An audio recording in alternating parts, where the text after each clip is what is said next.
नमस्कार दोस्तों, कैसे हैं आप लोग। अग्निपथ स्कीम को लेके यहाँ पे प्रोटेस्ट चल रहे हैं। प्रोटेस्ट होने ही थे क्योंकि एक बड़े तबके को ये स्कीम समझ में नहीं आनी थी।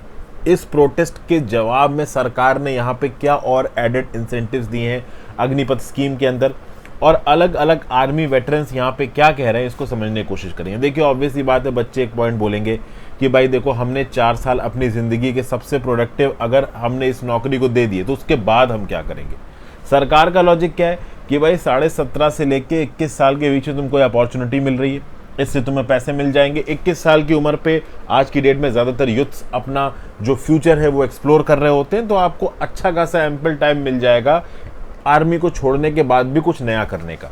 लेकिन यहाँ पे जो बच्चे ज्वाइन कर रहे हैं उनका माइंडसेट क्या है कि नहीं भाई, हमको तो परमानेंट नौकरी मिल रही है। तो उनका ये बोलना है कि 4 साल यहाँ देने के बाद भी परमानेंट नौकरी है नहीं।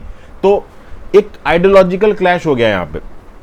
सरकार का सोचना क्या है कि 4 साल तक यंग ब्राइट ये लोगों की जो एनर्जी है इसको इस्तेमाल कर लो देश की सेवा के लिए, और उसके बाद उन लोगों से बोलो कि ठीक है भाई, आप अल्टरनेट कैरियर चॉइसेस ऑप्ट कर सकते हो। लेकिन ये बोल रहे हैं कि हमारी तो कैरियर चॉइस आर्मी है, अल्टरनेट हम कहाँ से अडॉप्ट करें। मैं आपको एक बात बता दूं, 4 साल की स्कीम इंप्लीमेंट हो भी गई ना, तो 4 साल के बाद केस सुप्रीम कोर्ट में पहुंचेगा और ये कैंडिडेट जो कि 4 साल के लिए सेलेक्ट किए जाएंगे वो बोलेंगे कि हमें परमानेंट किया जाए। जाने कितने बिहार में और यूपी में ऐसे टीचर्स परमानेंट किए गए। लेकिन यहाँ पे बात हो रही है डिफेंस फोर्सेस की। अब इस कंटेक्स्ट में देखें तो कुछ स्टूडेंट्स का ये भी बोलना है कि वो कई साल से 1 या 2 या 3 साल से फिजिकल ट्रेनिंग कर रहे हैं आर्मी की भर्ती के लिए, तो उन्होंने इतना लंबा समय क्या गलत चीज़ के लिए यहाँ पे खर्च किया। आर्मी वेटरन्स की बात सुनी जाए तो आर्मी वेटरन्स में मैं आपको बताऊं, एक retired major general BS Dhanoa साहब हैं, उन्होंने ट्वीट करके बोला कि देखिए 2 चेंजेस आप इस स्कीम में कर सकते हो।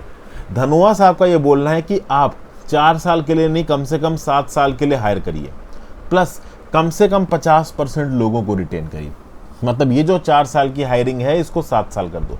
अब सरकार का लॉजिक ये है कि भाई 21 से लेके 24 साल तक लड़कों को फ्री कर दो ताकि वो अल्टरनेट कैरियर अपॉर्चुनिटीज अडॉप्ट कर सके। अब मान लो कोई 19 साल का लड़का स्कीम में रिक्रूट होता है और 7 साल नौकरी करता है और 26 साल पे छोड़ता है, तो 26 साल पे उसके पास कैरियर ऑप्शंस थोड़े कम होंगे।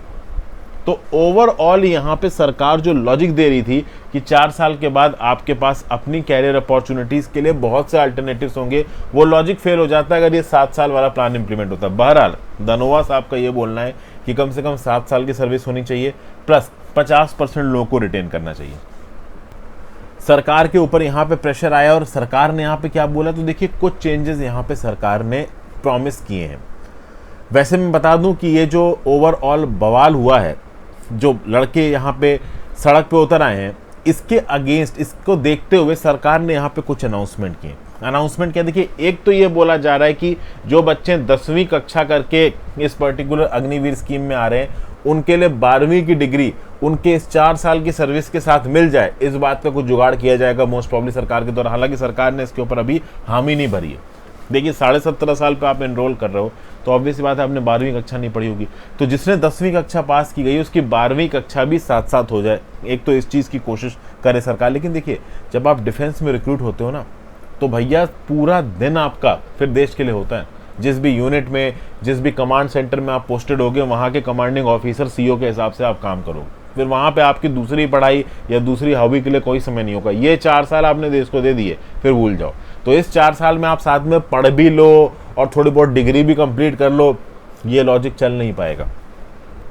क्योंकि एक आर्म्ड फोर्सेस के पर्सनल की जो नौकरी होती है बड़ी टफ होती है, चाहे वो जवान हो आर्मी में, चाहे वो नेवी में सेलर हो, चाहे वो एयरफोर्स में एयरमैन हो। अब सरकार यहाँ पे कुछ एक्स्ट्रा क्या बोल रही है, सरकार का बोलना है कि 4 साल कंप्लीट करने के बाद जो ये अग्निवीर हैं इनको यहाँ पे प्रायोरिटी दी जाएगी CAPF के रिक्रूटमेंट में, यानी सेंट्रल आर्म्ड पुलिस फोर्सेस के रिक्रूटमेंट में।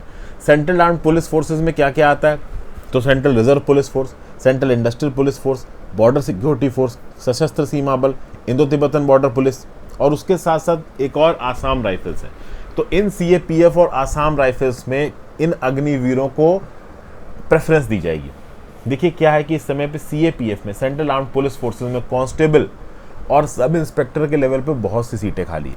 इनफैक्ट जो असिस्टेंट कमांडेंट होता है ना, जिसके लिए CAPF का एग्जाम होता है, सेंट्रल आर्म्ड पुलिस फोर्सेस का एग्जाम होता है, 25 साल एज लिमिट है, वहां पे भी अगर आप देखें तो बहुत सी सीटें खाली। चूंकि 25 साल की उम्र में जो क्वालिफाई कर लेगा CAPF, ज़्यादातर बच्चे ये सोचेंगे कि यार मैं तो CAPF UPSC क्वालिफाई कर गया हूँ, कोशिश करता हूँ कि मैं UPSC निकालूँ। बहुत से लोग सोचेंगे, बहुत नॉर्मल है सोचना। तो CAPF में भी बहुत सी वैकेंसीज खाली पड़ी हैं और कांस्टेबल और सब इंस्पेक्टर के लेवल की भी बहुत सी वैकेंसीज खाली पड़ी हैं।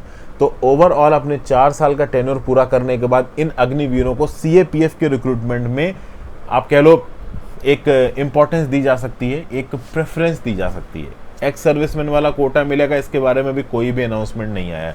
तो नहीं आया तो ऑब्वियस सी बात है वो शायद नहीं मिलेगा, लेकिन हाँ CAPF के रिक्रूटमेंट में ज़रूर यहाँ पे प्रेफरेंस दी जाएगी। प्लस एक और बात यहाँ पे बोली जा रही है, एक 3 साल का बैचलर कोर्स इग्नू द्वारा इन बच्चों के लिए बनाया जा सकता है जो कि अग्निवीर के अंदर एनरोल करेंगे। ये जो बैचलर कोर्स इग्नू बनाएगा, इसमें 50% तो आपकी स्किल ट्रेनिंग होगी, स्किल ट्रेनिंग जिसके बेसिस पे आप कुछ नौकरी वगैरह कर सको, और 50% आपको economics, history, political science, public administration, mathematics, tourism, ये सब चीज़ें पढ़ाई जाएंगी। और इसके बेसिस पे जो बैचलर डिग्री कोर्स है ये आपको इस काबिल बनाएगा कि आप सोसाइटी में किसी नौकरी के लिए अप्लाई कर सको, अपना खुद का कोई बिजनेस चला सको वगैरह वगैरह। अब इस बात के ऊपर क्लैरिटी नहीं है कि ये जो इग्नू 3 साल का बैचलर कोर्स लेके आएगा अग्निवीरों के लिए, वो बैचलर कोर्स कब शुरू होगा, किस फॉर्मेट में शुरू होगा, क्या यहाँ पे 4 साल के सर्विस पीरियड में होगा। देखिए 4 साल के सर्विस पीरियड में इन जवानों को फुर्सत नहीं होने वाली है, ये बात तो तय है। तो बैचलर कोर्स अगर इस 4 साल के सर्विस पीरियड में चला दिया गया तो ओवरऑल अग्निवीर ये जो रिक्रूट करने की पूरी पॉलिसी है इसी पे सवाल उठ जाएगा। क्योंकि जैसा कि मैंने आपको बताया, इन जवानों के पास टाइम नहीं होता अपने सर्विस पीरियड में। सुबह 6 बजे से लेकर रात को 10-11 बजे तक इनको रगड़ के रखा जाता है। तो हो सकता है कि जो 3 साल का बैचलर कोर्स है ये ऑफलाइन मोड में, या फिर आप कह लो कि इस पर्टिकुलर 4 साल के पीरियड को खत्म होने के बाद इंप्लीमेंट किया जाए। तो बेसिकली ओवरऑल इन अग्निवीरों के लिए 3 साल का इग्नू कोर्स यहाँ पे ऑफर किया जाएगा सरकार के द्वारा, जिससे वो सोसाइटी में नौकरी वगैरह ढूंढ सकें। दूसरा, अग्निवीर 4 साल काम करने के बाद CAPF की रिक्रूटमेंट में इनको प्रायोरिटी दी जाएगी। अभी के लिए सरकार की तरफ से ये 2 प्रॉमिसेस आए हैं। आगे कौन कौन से प्रॉमिसेस आएंगे वो जब आएंगे तो मैं आपके साथ डिस्कस करूंगा। तो आई होप कुछ ना कुछ यूजफुल जानने को मिला। ये अग्निवीर वाली न्यूज़ दोस्तों देखिए अभी बहुत आगे डाइवर्सिफाई होने वाली है। सरकार को कुछ चेंजेस इसमें करने पड़ेंगे, इसके प्रति एक्सेप्टेबिलिटी सोसाइटी में ज़्यादा होगी कम होगी पता नहीं। अपोजिशन की पॉलिटिकल पार्टीज़ भी इसको क्रिटिसाइज़ कर रही हैं, प्रोटेस्ट हो ही रहे हैं। लेट्स सी क्या होता है, सरकार कितने चेंजेस करती है और कितने भारी प्रोटेस्ट होते हैं, this only time will tell. I hope आपको कुछ ना कुछ यूजफुल जानने को मिला। अपने व्यू पॉइंट नीचे कमेंट बॉक्स में देके जाइएगा, इंस्टाग्राम पे फॉलो कर लीजिएगा, टेलीग्राम ग्रुप ज्वाइन कर लीजिएगा। दोनों ही चीज़ों का लिंक दे दिया हो सके तो ज्वाइन बटन दबा के और सुपर थैंक्स का ऑप्शन दबा के हेल्प करें। Have a great day friends.